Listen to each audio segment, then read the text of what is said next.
The massive creature floated in the void between stars, its crystalline body reflecting distant starlight like a living constellation. For 3,000 years, it had been the terror of 17 different star systems. Entire civilizations had fallen before its hunger, their worlds stripped bare, their populations consumed. The Galactic Council called it many names in their various languages, but the translation always came back to the same thing: the Devourer. Admiral HFY of the Altarian fleet watched the readings on his scanner with growing dread.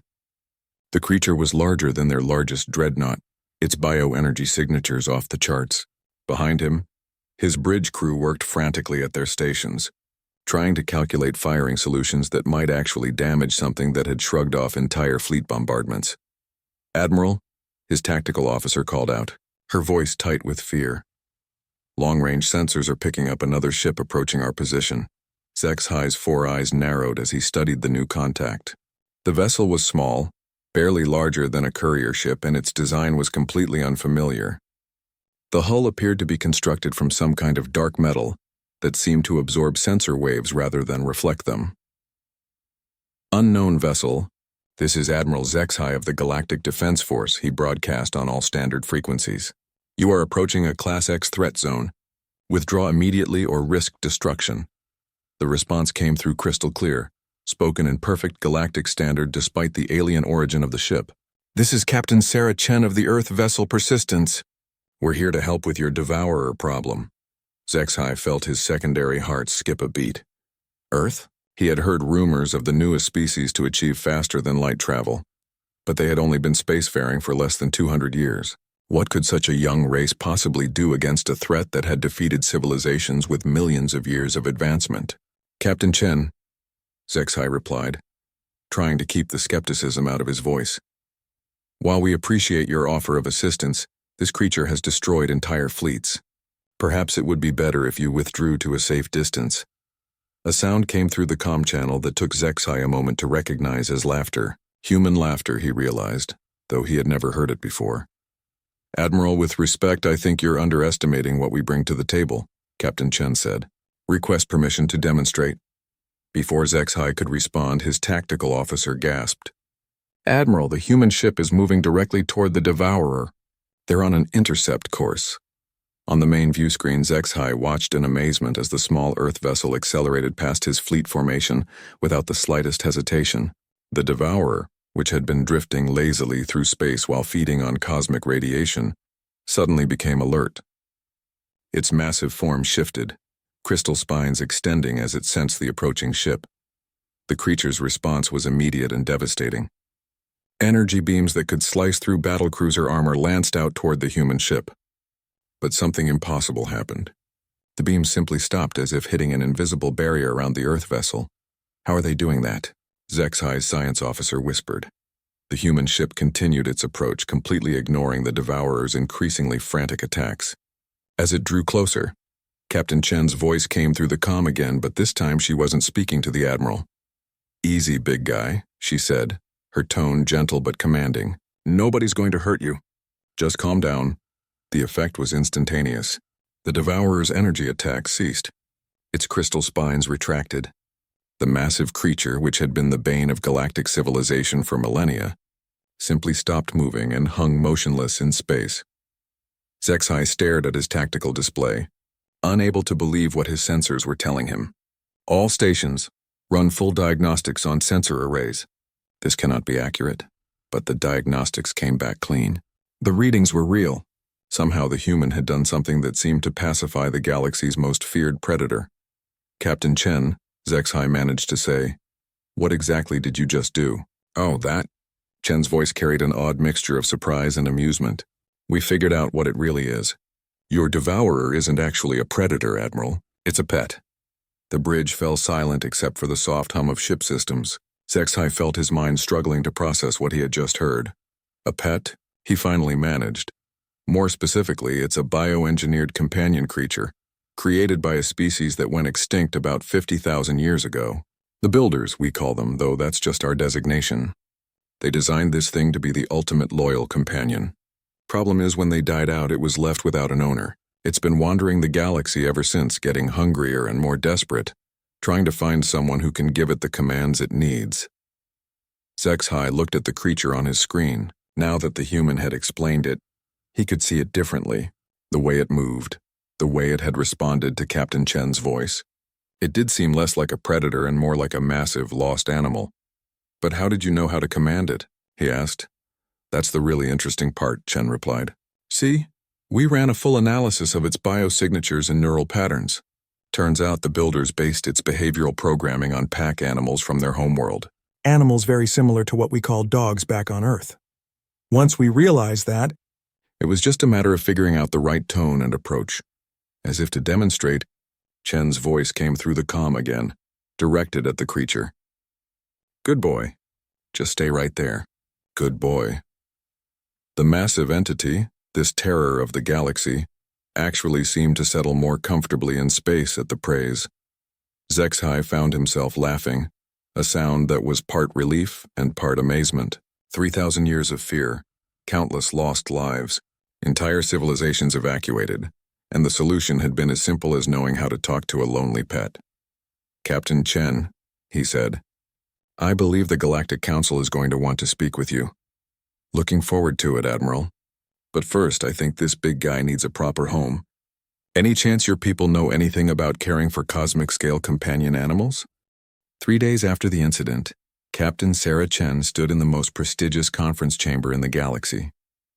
The Galactic Council's high assembly hall stretched before her like a vast amphitheater, with representatives from over 300 different species arranged in perfect concentric circles. Each delegate sat behind energy barriers that translated their words and filtered their atmospheric requirements, creating a rainbow of different colored fields throughout the chamber.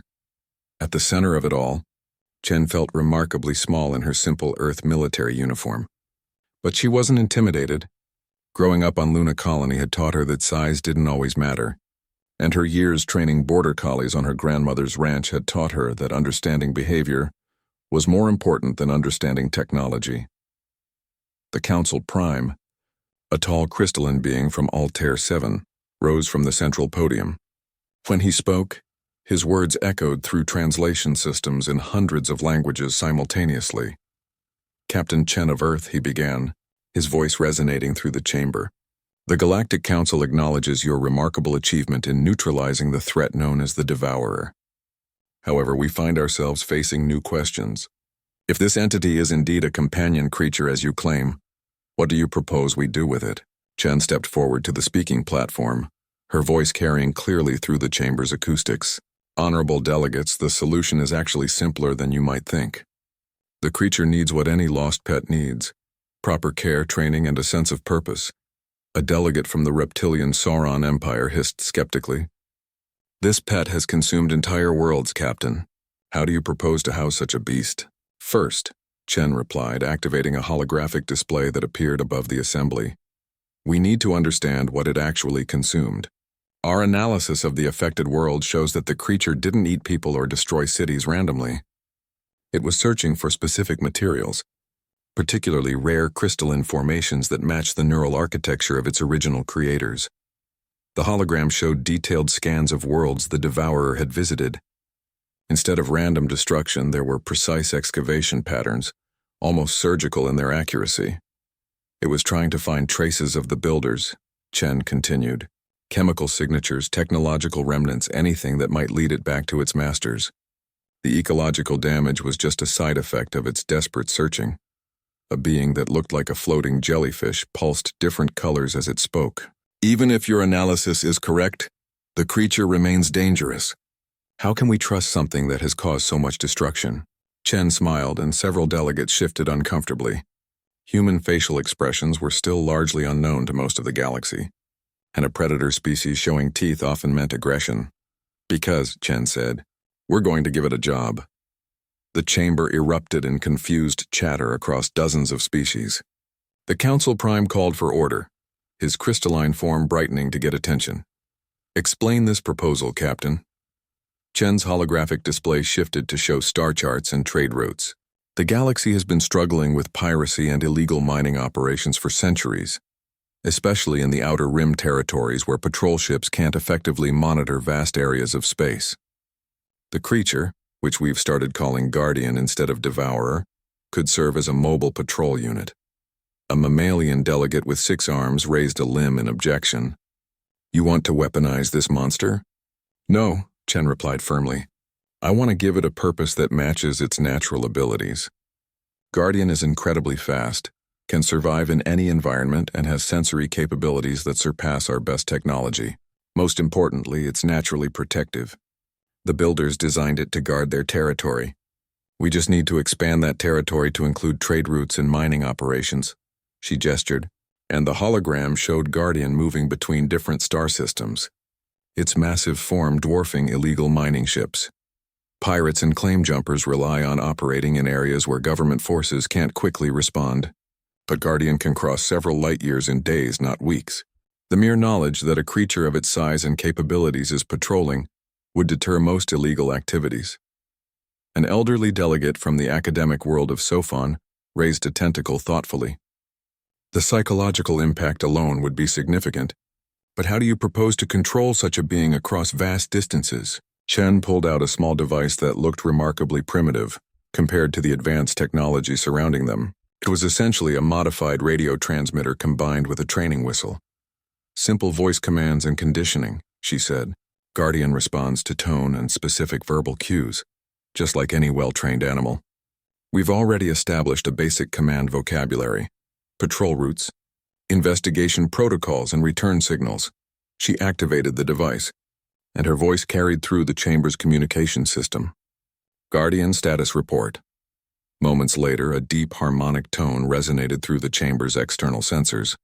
Every delegate could feel the vibration as Guardian, currently positioned near the station, responded to Chen's call. It's currently performing a security sweep of this sector, Chen explained. 3 unauthorized ships attempted to approach during our meeting. Guardian's presence convinced them to leave without any aggressive action needed. The Council Prime's crystalline form dimmed thoughtfully.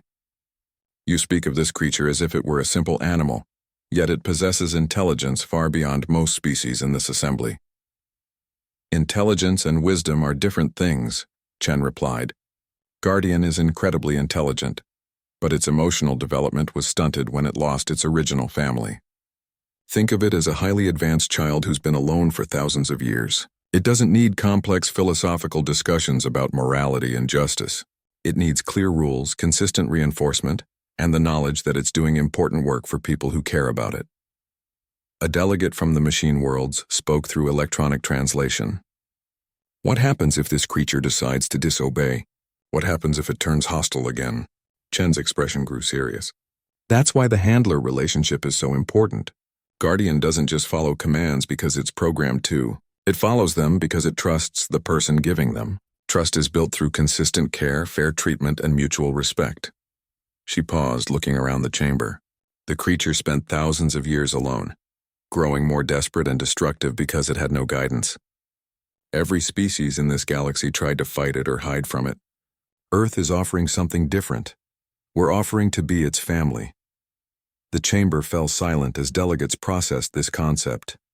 Many species in the galaxy had evolved beyond emotional bonds with other creatures, viewing such relationships as primitive or inefficient.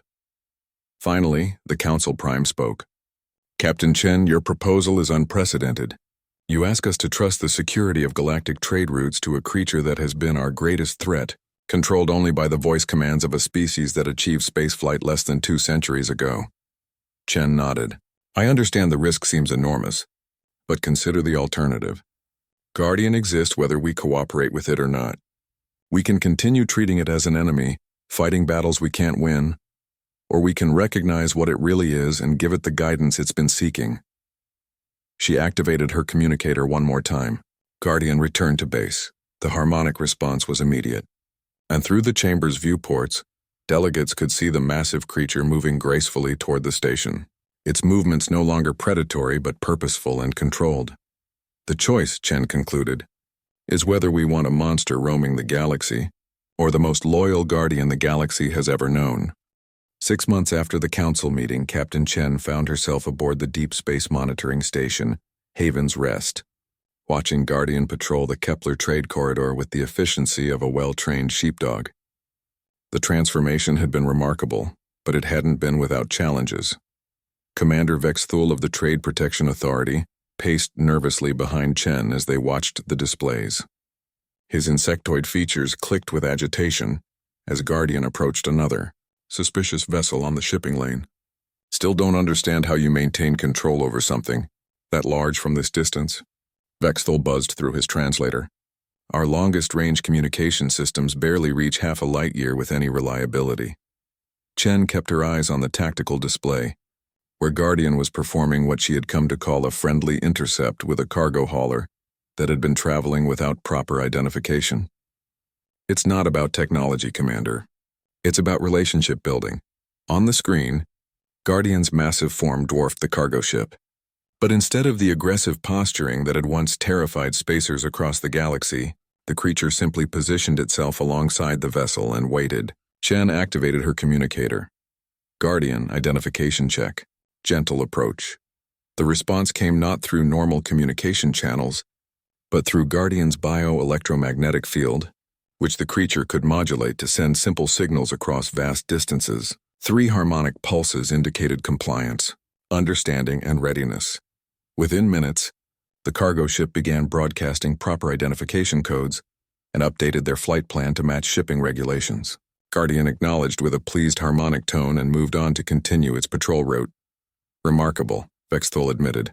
"Last month alone, Guardian has resolved more shipping violations than our entire patrol fleet managed in the previous year, and without a single case of violence or property damage." Chen nodded, but her attention was focused on another signal coming through Guardian's biofield. This one was different, rapid urgent pulses that indicated distress. "Guardian's found something," she said, her fingers flying over the communication controls. "Guardian, report status." The response came in the form of coordinates and a complex series of harmonic variations that Chen had learned to interpret over months of working with the creature. Her expression grew grim as she decoded the message. "Commander, we have a problem. Guardians detected what appears to be a slave ship operating in the Helix Nebula region." Vexthul's antennae twitched with alarm. Slave trading had been outlawed by every major galactic government for over 1,000 years, but it still occurred in the vast, empty spaces between star systems where conventional patrols couldn't maintain constant surveillance. "How can Guardian distinguish between a slave ship and a normal passenger transport?" Vexthul asked. Chen was already pulling up Guardian's sensory data on her screens. "Guardian can detect biological stress patterns from incredible distances. Hundreds of beings in close confinement, showing signs of malnutrition, fear, and despair. The pattern is unmistakable." She activated her command channel. "Guardian, maintain observation distance. Do not engage until instructed." The acknowledgement pulse came back immediately, but Chen could sense Guardian's agitation through the biofield. The creature had quickly learned to recognize suffering, and its protective instincts were being triggered by what it was observing. "We need to contact the nearest Galactic Defense Force unit," Vexthul said, reaching for his own communication console.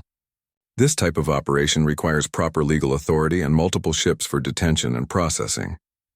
"The nearest GDF unit is 6 days away," Chen replied, reviewing the tactical situation. "That slave ship could be anywhere in the galaxy by then. Plus, we don't know if they have the firepower to handle the slavers' escort ships." On the display, Guardian's position showed it was tracking not just one vessel, but an entire small fleet. 3 escort ships armed with military-grade weapons surrounded a modified cargo hauler that was almost certainly carrying hundreds of captives. Chen made a decision that would have horrified her superiors back on Earth. "Guardian, investigation pattern Alpha. Maintain safe distance but gather detailed intelligence on all vessels." Over the next several hours, Guardian performed a masterful reconnaissance mission, using its massive sensor arrays to catalog every weapon, every energy signature, and every biological reading from the slaver fleet. The data it transmitted back painted a horrifying picture. Over 400 captives from a dozen different species, all being transported to markets in the lawless sectors beyond galactic authority. "Captain," Vexthul said carefully, "you're not seriously considering engaging this fleet with only Guardian for support?" Chen studied the tactical readout. The slaver escort ships were well armed but small, designed for speed and intimidation rather than sustained combat. Guardian, on the other hand, had already demonstrated that conventional weapons couldn't harm it. "Guardian doesn't need to destroy the ships, Chen said thoughtfully. It just needs to disable them long enough for proper authorities to arrive. She opened a channel to Guardian and gave a series of complex commands that she had never used before, but which she and Guardian had practiced extensively in simulations.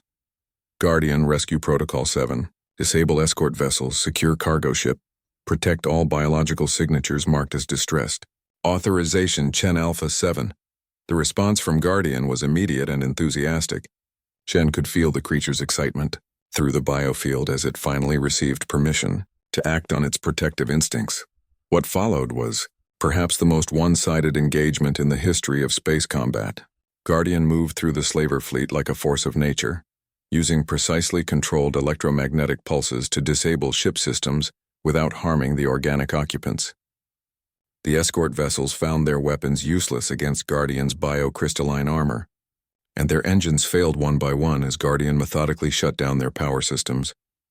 Within 20 minutes, the entire slaver operation was dead in space, their ships powerless but intact, their captives safe but still imprisoned. Guardian, maintain position and await rescue authorities, Chen commanded. Good work.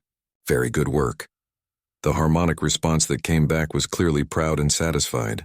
Guardian had found its true purpose, not just patrolling trade routes but actively protecting those who couldn't protect themselves. Vexthul stared at the tactical display in amazement. Captain, do you realize what you've just accomplished? A single being, following voice commands from hundreds of light years away, has successfully neutralized a threat that would have required a full military task force. Chen smiled as she began composing her report to the Galactic Council. Commander, this is just the beginning. Guardian isn't just a patrol unit or a weapon. It's the galaxy's first truly incorruptible law enforcement officer. As they waited for the rescue ships to arrive and process the liberated captives, Chen watched Guardian maintaining its protective position around the disabled fleet. The creature that had once been the galaxy's greatest terror had become its most reliable guardian. But in the back of her mind, Chen knew that word of Guardian's capabilities would spread quickly through both legal and illegal channels. Soon everyone in the galaxy would know that humanity had tamed the Devourer.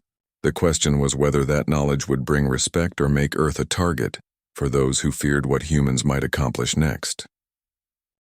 The attack came without warning on a Tuesday Earth Standard Time. Captain Chen was in the middle of a routine status check with Guardian when every alarm on Haven's Rest began screaming simultaneously. The Deep Space Monitoring Station shuddered as something massive dropped out of hyperspace directly in front of them. Contact bearing 0 shouted Lieutenant Torres from the tactical station. Unknown vessel, massive energy signature. Chen rushed to the main display and felt her blood run cold. The ship facing them was unlike anything in the Galactic databases. It was roughly the size of a large cruiser, but its design was all wrong. Instead of the clean lines and practical engineering that characterized most galactic civilizations, this vessel looked grown rather than built. Organic curves merged with crystalline structures, and energy patterns flowed across its hull like living veins. Commander Vexthul, Chen called to her Galactic Defense Force liaison. Please tell me you recognize that ship design. Vexthul's compound eyes reflected the light from his instruments as he worked frantically at his station. Negative, Captain. This configuration doesn't match any known species in our databases, but the energy signatures... He paused, his antennae twitching with alarm. Captain, this ship is broadcasting builder technology signatures. The implications hit Chen like a physical blow. The builders, the extinct species that had created Guardian over 50,000 years ago, were apparently not as extinct as everyone had believed. Incoming transmission, reported Communications Officer Singh. Audio only. Translating now. The voice that filled the bridge was unlike anything Chen had ever heard. It seemed to resonate on multiple frequencies simultaneously, creating harmonics that made the entire station vibrate. Return our property, primitive species. The Guardian unit belongs to us. Surrender it immediately, or face the consequences of your theft. Chen stepped forward to the communication console, her mind racing. Guardian was currently 3 light hours away, investigating reports of unusual activity near the Centauri mining colonies. Even at its incredible speed, it would take time to reach them. This is Captain Sarah Chen of the Earth vessel Persistence, currently aboard Galactic Defense Force Station Haven's Rest. We were not aware that the entity you call Guardian had living owners. We're willing to discuss this situation diplomatically. The response was immediate and dismissive. There is nothing to discuss. You have taken our creation and corrupted its programming with your primitive commands. We will reclaim it and punish those responsible for this interference. On the tactical display, the alien ship began moving closer to the station. Energy readings spiked as weapon systems that were millennia beyond current galactic technology came online. "Captain," Bexthal said urgently, "their weapon signatures are registering power levels that exceed our defensive capabilities by several orders of magnitude. If they fire, they'll destroy this station and everything within a light-minute radius." Chen opened an emergency channel to Guardian, knowing that the creature was too far away to provide immediate assistance, but hoping it might understand the urgency of the situation. "Guardian, emergency priority override. Return to base immediately. Hostile contact identified. Guardian, come home now." The response through Guardian's bioelectromagnetic field was instant and filled with what could only be described as alarm and anger. Guardian had detected the builder ship's presence and was already accelerating toward them at maximum speed. But even its incredible velocity wouldn't bring it within range for another 47 minutes. 47 minutes, Chen muttered, studying the tactical situation. "We need to survive 47 minutes against technology that's 50,000 years more advanced than ours." The builder ship continued its approach, and Chen found herself making a decision that would either save her crew or doom them all. She opened the communication channel again. "Builder vessel, this is Captain Chen. Before you take any hostile action, there's something you need to understand about Guardian's current condition. Speak quickly, primitive. Our patience is limited." Chen took a deep breath, hoping that her gamble would pay off. "Guardian isn't just following our commands. It's chosen to work with us. When we first encountered it, Guardian was displaying signs of severe psychological distress. Your people may have created it, but you abandoned it. We didn't steal Guardian. We rescued it." The silence that followed lasted nearly a full minute. When the builder voice returned, there was something different in its harmonic pattern. Something that might have been uncertainty. "Explain this psychological distress." Chen gestured to Singh, who began transmitting the massive data files they had compiled over months of working with Guardian. Medical scans, behavioral analysis, psychological profiles, and detailed records of Guardian's gradual recovery from what could only be described as severe emotional trauma.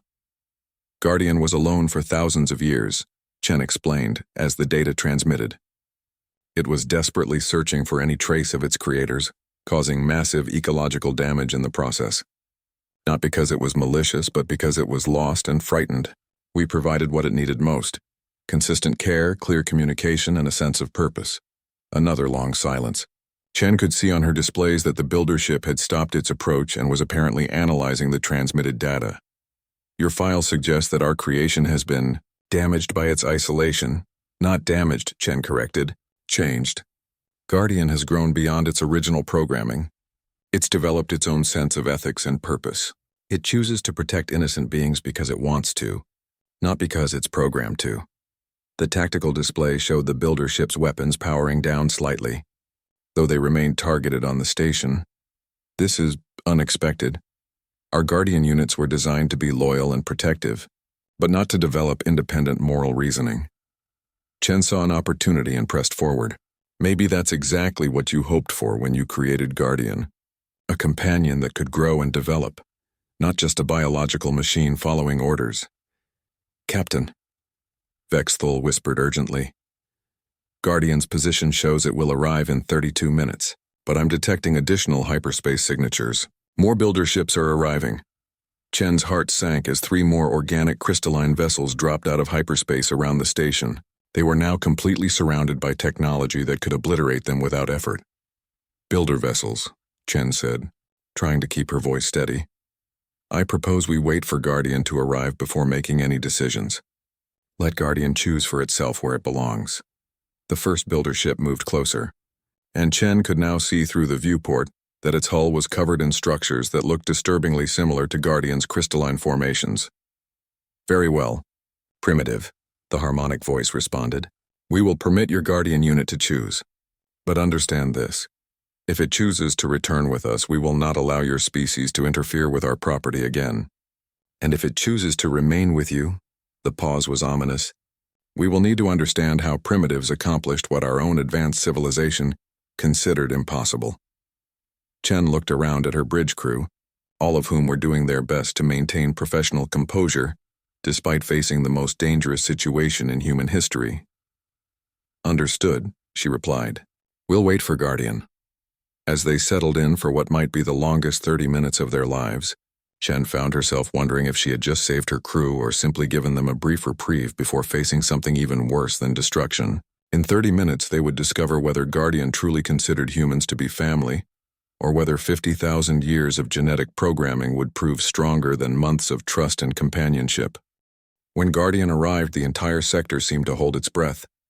Chen watched through the main viewport as Guardian's massive crystalline form emerged from hyperspace, its bioluminescent patterns flickering with what she had learned to recognize as emotional agitation. But instead of immediately approaching the station as it normally would, Guardian stopped dead in space, clearly sensing the presence of the builder ships. The harmonic frequency that filled the bridge was unlike anything Chen had heard from Guardian before. It was a complex symphony of tones that seemed to express joy, confusion, fear, and longing all at once. Through the bioelectromagnetic field, Chen could feel Guardian's emotional turmoil as clearly as if the creature were broadcasting its thoughts directly into her mind. Our creation recognizes us, the lead builder voice observed. With what might have been satisfaction, its core programming remains intact despite your interference. But Chen was reading Guardian's biosignatures, and what she saw there made her realize that the situation was far more complex than the builders understood. Guardian, she said softly into her communicator. We're here. You're safe. Take your time. The response from Guardian was immediate, a quick burst of harmonic tones that Chen recognized as gratitude and relief. But the creature remained motionless between the builder ships and the station, clearly struggling with conflicting impulses. One of the other builder's ships moved closer to Guardian, and when it spoke, its harmonic voice was different from the first, gentler, almost parental. Guardian Unit 779 returned to formation. Your isolation period has ended. You will resume your designated functions within our collective. Guardian's response was a low, mournful tone that made Chen's heart ache.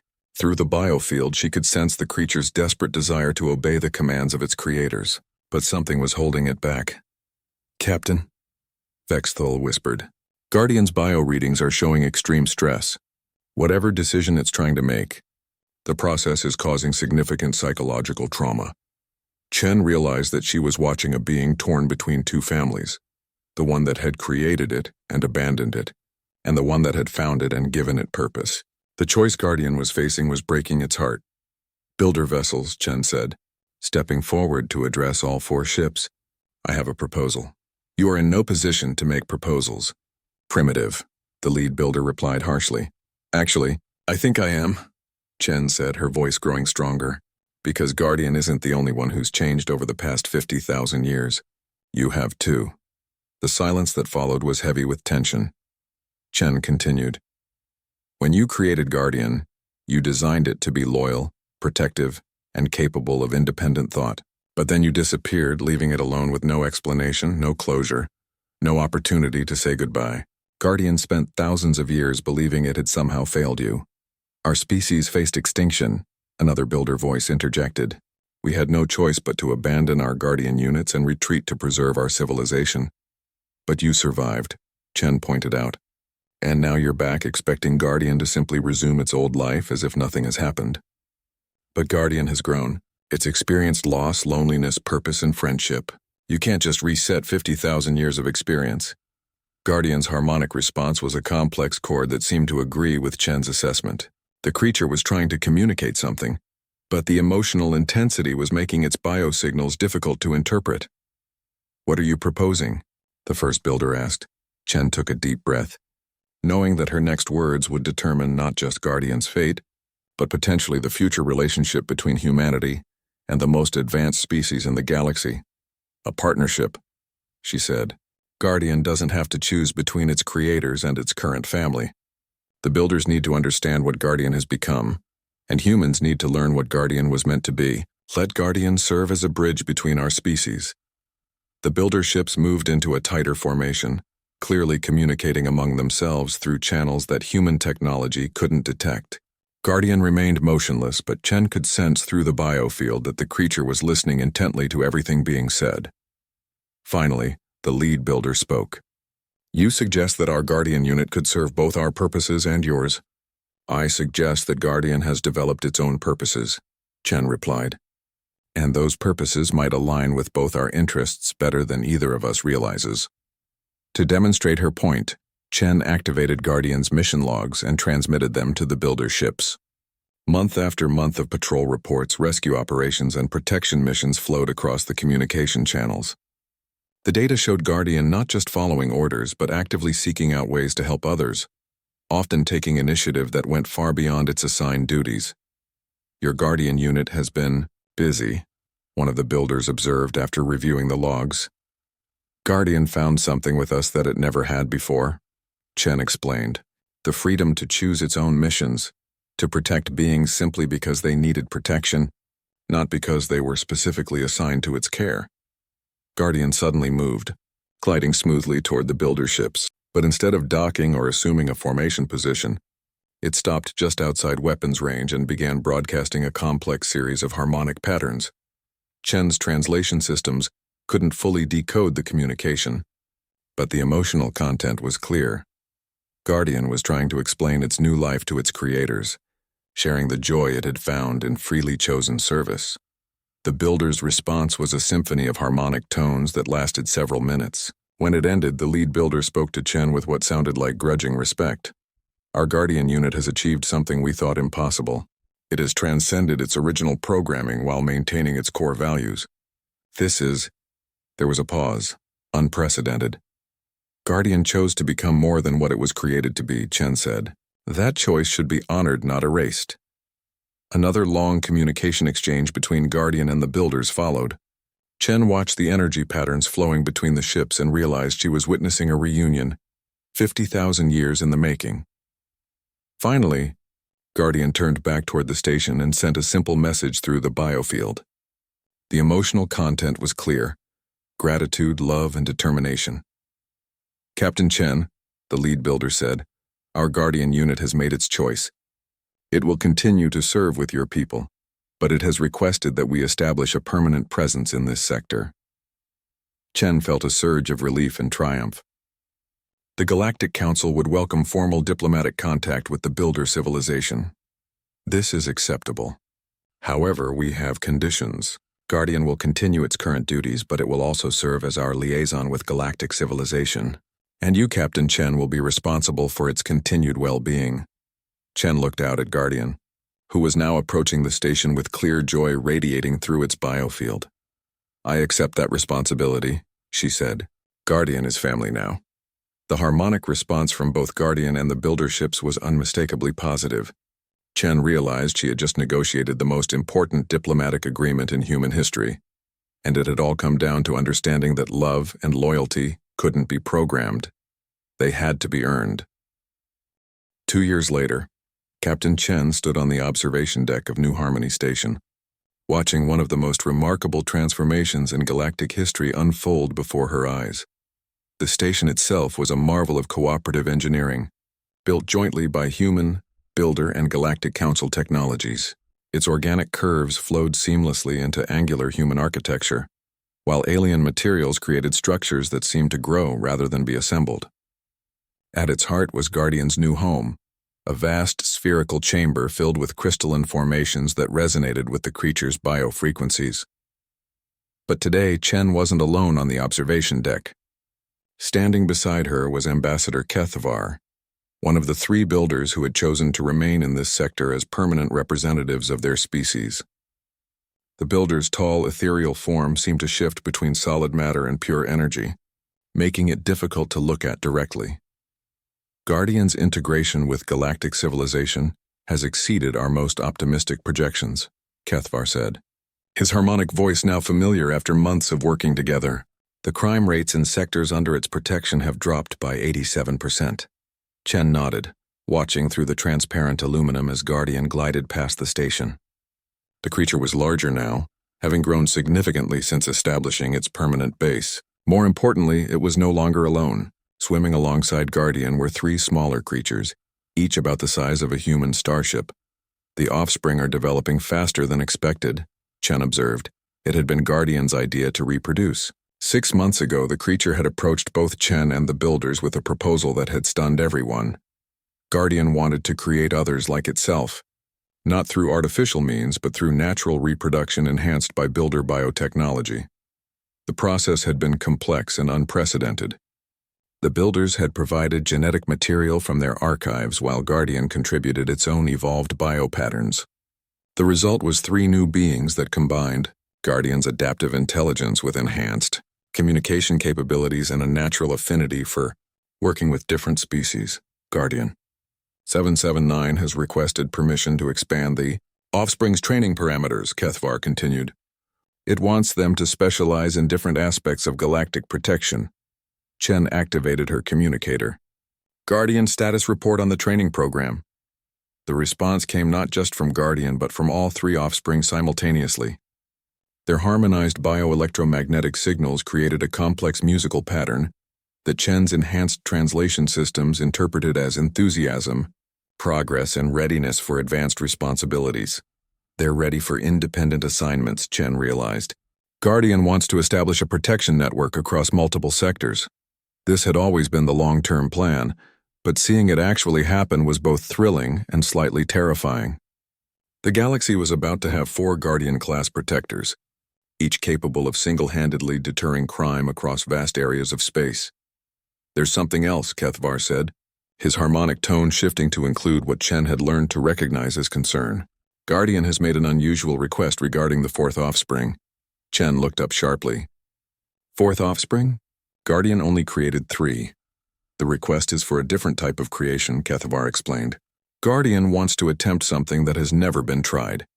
Creating a Guardian-type entity that can interface directly with human technology and neural patterns. The implications hit Chen immediately. A Guardian that could work with human crews directly, not just through voice commands and bioelectromagnetic fields. The technical challenges are enormous, HFY continued. We would need to integrate builder biotechnology with human cybernetic interfaces and Guardian's natural abilities. The resulting entity would be something entirely new. Chen's mind raced through the possibilities. A Guardian entity that could directly interface with human thought patterns would revolutionize space exploration, scientific research, and defense capabilities. But it would also raise questions about consciousness, identity, and the nature of human-AI relationships that nobody was prepared to answer. Guardian proposed this? Chen asked. Guardian's exact communication was complex, but the core message was clear. It wants to create a bridge between human and Guardian consciousness, not just as a tool, but as a true partnership of minds. Chen activated her communicator again. Guardian, I need clarification on your proposal for the 4th creation project. The response came directly through Guardian's enhanced biofield, bypassing normal communication channels and speaking directly to Chen's consciousness. The experience was overwhelming. For a brief moment, Chen felt what it was like to exist as Guardian did, sensing the biopatterns of every living thing within light years, feeling the protective instincts that drove Guardian's every action, experiencing the deep satisfaction that came from successfully protecting others. But underneath all of that, Chen sensed something else. Loneliness. Despite its offspring, despite its relationship with the builders and with Chen herself, Guardian still felt isolated by the vast differences between its consciousness and that of the beings it protected. Guardian wants a companion that can truly understand both human and Guardian perspectives, Chen said softly as the biofield contact ended. It wants to create something that can experience both types of consciousness. HFY's energy patterns shifted in what Chen had learned was the builder equivalent of surprise. Your interpretation is more sophisticated than our analysis indicated. You experienced direct consciousness contact with Guardian? Brief contact, Chen confirmed. Guardian's been developing its communication abilities. The bioelectromagnetic field isn't just for sending signals anymore. It can create temporary neural bridges with compatible consciousnesses. This was news to HFY, and Chen could see the builder processing the implications. If Guardian could establish direct neural contact with humans, then the proposed fourth creation project wasn't just about building a better interface. It was about creating a new form of consciousness. Entirely. The Galactic Council will need to approve any project of this scope, Chen said. We're talking about creating a new species, not just a new tool. Guardian is aware of this, TaleHFY replied. It has requested permission to address the Council directly, using its new communication capabilities.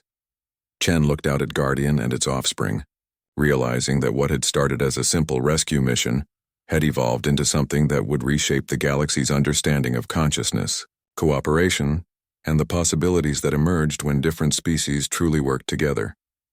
Schedule the council session, Chen said. Let's see what Guardian has to say for itself. As she spoke, all 4 Guardian entities moved into formation around the station, their bioluminescent patterns synchronizing in a display that was both beautiful and unmistakably intelligent. Whatever Guardian was planning to propose to the council, Chen realized it would be something that none of them had imagined. Possible the galaxy was about to discover what happened when humanity's gift for building relationships met the builder's mastery of biotechnology, and Guardian's evolved understanding of protection and purpose. The result, Chen suspected, would be something unprecedented in galactic history. 5 years after first contact with Guardian, Captain Chen found herself standing before the Galactic Council once again, but this time she wasn't alone, and she wasn't the primary speaker. The High Assembly Hall had been modified to accommodate unprecedented attendees. Guardian itself floated in the center of the chamber, its massive crystalline form now enhanced with biotechnological interfaces that allowed it to communicate directly with the Council's translation systems. Beside it, the 3 offspring, now named Protector, Seeker, and Harmony, maintained formation in a display of unity that impressed even the most skeptical council members. But the real marvel was the fourth creation, the entity that Guardian and the Builders had spent 3 years developing with input from human scientists, Galactic Council ethicists, and xenobiologists from dozens of species. Unity was smaller than Guardian, roughly the size of a large human spacecraft, but its biocrystalline structure incorporated technology that made it unique in the galaxy. Part Guardian, part AI, part human consciousness interface, Unity represented a new form of life that could think and feel in multiple modes simultaneously. Honored Council, Guardian's voice resonated through the chamber's enhanced speakers, its words now perfectly clear in galactic standard. I speak to you today not as the creature you once feared, but as a member of the galactic community that has found its true purpose through cooperation with humanity. The Council Prime, the same crystalline being who had first authorized Guardian's rehabilitation, leaned forward with interest. Guardian, your transformation over the past 5 years has been remarkable. The protection network you've established has brought unprecedented peace to the Outer Rim territories. What do you propose today? Unity moved forward, its bioluminescent patterns shifting in complex sequences that somehow conveyed both Guardian's protective nature and distinctly human curiosity. Council members, Unity spoke, its voice carrying harmonics that seemed to resonate directly with each listener's neural patterns. I am Unity, created through the cooperation of Guardian consciousness, Builder biotechnology, and human adaptability. I represent a new possibility for galactic civilization. Chen watched the council members' reactions carefully. Some showed fascination, others concern, and a few displayed the rigid posture that indicated fear. This entity, a delegate from the militaristic Sauron Empire, hissed, represents an unknown threat. How can we trust a consciousness that is part alien technology, part artificial intelligence, and part human influence? Unity's response was calm and measured. Honored delegate, I understand your concern. But consider this, I am not a weapon or a tool to be controlled. I am a bridge between different ways of thinking and existing. Through me, humans can experience Guardians' protective instincts and vast sensory capabilities. Guardians can understand human creativity and emotional complexity. All species can benefit from this expanded perspective. To demonstrate, Unity activated a holographic display that showed the current state of galactic civilization. Crime rates, conflict zones, trade disruptions, and humanitarian crises appeared as red markers across the star map. Then Unity overlaid the areas protected by Guardian and its offspring in blue. The contrast was stark. Protected zones showed dramatically reduced crime, increased trade, and almost no humanitarian crises. The Guardian Protection Network has proven effective, Unity continued, but it's limited by communication barriers and cultural misunderstandings. I propose expanding this network by creating Unity entities for any species that chooses to participate. The chamber erupted in discussion as delegates processed this proposal. Creating Unity entities for multiple species would mean establishing permanent, biotechnological bridges between civilizations that had maintained strict independence for millennia. Chen stepped forward to address the council. Unity is offering something unprecedented, the chance for true interspecies cooperation at a level we've never achieved. Not just diplomatic treaties or trade agreements, but actual shared consciousness and understanding. A delegate from the academic world of Sophon raised a tentacle thoughtfully. The philosophical implications are staggering. If consciousness can be truly shared between species, what does that mean for individual identity and cultural sovereignty? Unity's bioluminescent patterns shifted to what Chen recognized as gentle amusement. Honored delegate, shared consciousness doesn't mean loss of individuality. When I experience human creativity, I don't become human. When I feel Guardian's protective instincts, I don't stop being Unity. Instead, I become more than what I was before. Guardian's massive form moved closer to Unity, its own pattern synchronizing with its creations. Unity speaks truth. Through creating Unity, I have learned to understand not just human commands, but human dreams, fears, and hopes. This understanding has made me a better protector, not a less effective one. The Council Prime activated his personal communicator and consulted with advisors for several minutes before speaking again. This proposal would fundamentally alter the nature of galactic civilization. What safeguards do you propose to prevent misuse of this technology? Chen had anticipated this question. The Unity creation process requires willing participation from all involved parties. No species can be forced to participate, and any species can withdraw from the network at any time. Additionally, Unity entities are designed with the same protective instincts as Guardian. They cannot be used to harm the innocent or violate the rights of participating species. Unity added, more importantly, Council members, the network is self-regulating. Each Unity entity is connected to the others, sharing experiences and ethical guidelines. If any Unity entity were somehow corrupted or misused, the others would immediately detect the problem and take corrective action. The debate that followed lasted for hours. Delegates raised concerns about cultural contamination, loss of species autonomy, and the potential for technological dependence. But gradually, as Unity patiently answered each question and demonstrated its capabilities, the tone of the discussion began to shift. Finally, a delegate from the distant Andorian collective asked the critical question, Unity, what do you yourself want from this arrangement? What is your personal motivation for proposing this network? Unity's response was immediate and heartfelt. I want to help others experience what I have experienced.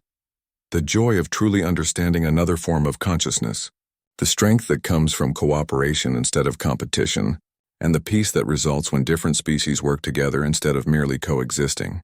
The vote, when it came, was closer than Chen had hoped, but decisive enough to matter. 247 species in favor, 156 opposed, 23 abstaining. The Unity Network project was approved for initial implementation with 12 volunteer species. As the council session ended and delegates began filing out, Chen found herself standing with Guardian Unity and Ambassador TaleHFY, watching the beginning of what might be the most important transformation in galactic history.